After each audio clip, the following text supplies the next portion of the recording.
The first 5 minutes of a sale are make or break. You either establish control and trust, or you're dead in the water. But what if those 5 minutes could also prevent the most common objections that kill deals down the line? Most salespeople treat the kick as just an introduction, missing a huge opportunity to set the stage for a smooth interaction. But what if you could use the kick to proactively address needs, trust, price, and urgency, setting yourself up for a much better chance of helping someone make a positive change in their life? I'm going to show you how. Hey, it's Drew Norton. Welcome back to the Everyday Sales Leader. This week, we're diving into objection handling within the sales inception framework. So we're going to start with the kick, and we're going to take a strategic approach to handling objections.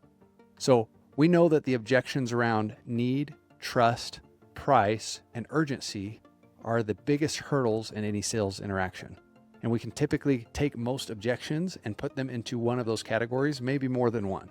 So let's use the kick to get ahead of them and create a more comfortable environment. This isn't just about a friendly intro, it's about planting seeds to minimize resistance and to maximize your ability to truly help someone. Here's how we're going to proactively address the big four. So with needs, we're going to disrupt the status quo and make them question if their current way of doing things is truly serving them. When it comes to trust, we're going to establish transparency and build confidence right from the outset. With price, we're going to subtly frame the conversation around personal value and positive impact of your solution.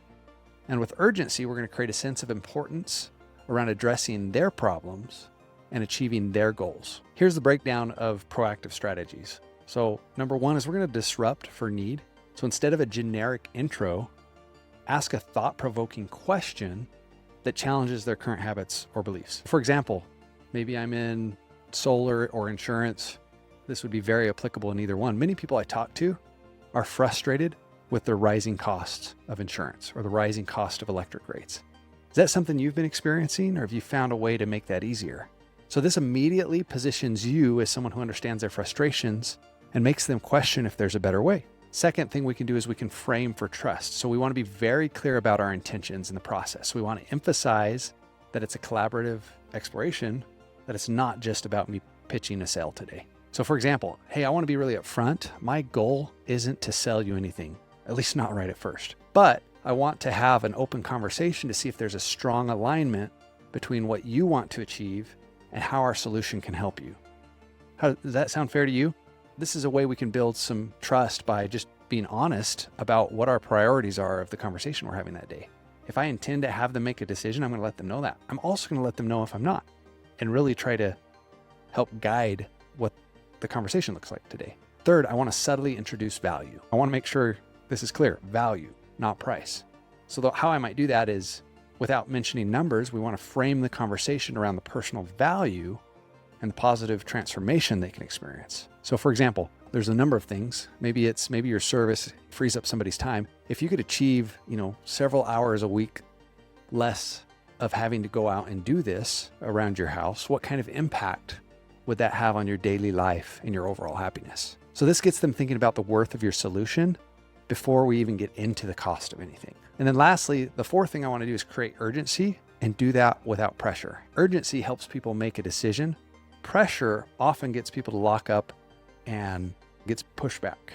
So we want to highlight the importance of addressing their problems and the potential negative consequences of delaying action on their goals. So for example, to make sure I understand how important this is for you, how soon would you like to start seeing results with a solution like this? We want to create a sense of priority and also motivate them to take action and maybe uncover some objections they might have right off the bat. Here's how this all would come together. So, hey, John, thanks for connecting with me. I work with a lot of people who are looking to save more time around the house each week. And one thing I consistently see is that they're struggling with killing all the bugs. Is that something you're experiencing, or have you found a way to overcome that? Okay, so my goal for our conversation is simple. I want to explore if there's a strong alignment between what you want to achieve and how our solution can help get you there. So if there's a clear way we can significantly improve the time you spend working around your house each week, then it's worth discussing further. But if not, I'm going to be totally upfront about that. Does that sound fair? So to give you some context, if we could help you save X number of hours a week, a month, a year, what impact would that have on your overall happiness and your well-being? And make sure I understand how important this is for you.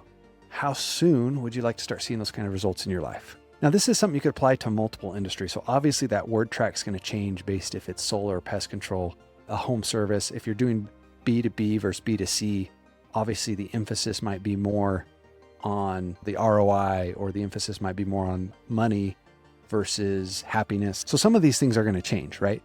But at the same time, through things like that, we can talk about the need that they might have and may not realize they have.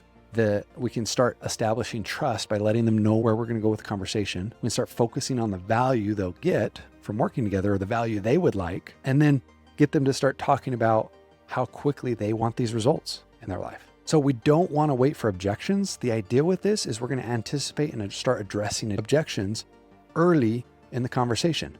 So we want to focus on personal transformation, emotional benefits, and really alignment with their desires, not just features and functions.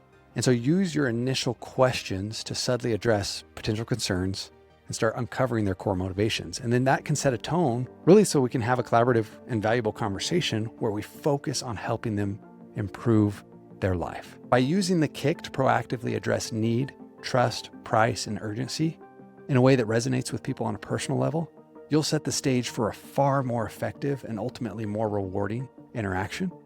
In the next video, we're going to move on to planting the seed and really dive deeper into using powerful questions to uncover the real objections and real motivations. So make sure you subscribe to the Everyday Sales Leader, hit the notification bell, and join the community in the link below. What are your favorite ways to proactively address objections in a way that connects with people's hearts and their minds? So share those strategies in the comments below. Thanks for watching, and remember, sales is life.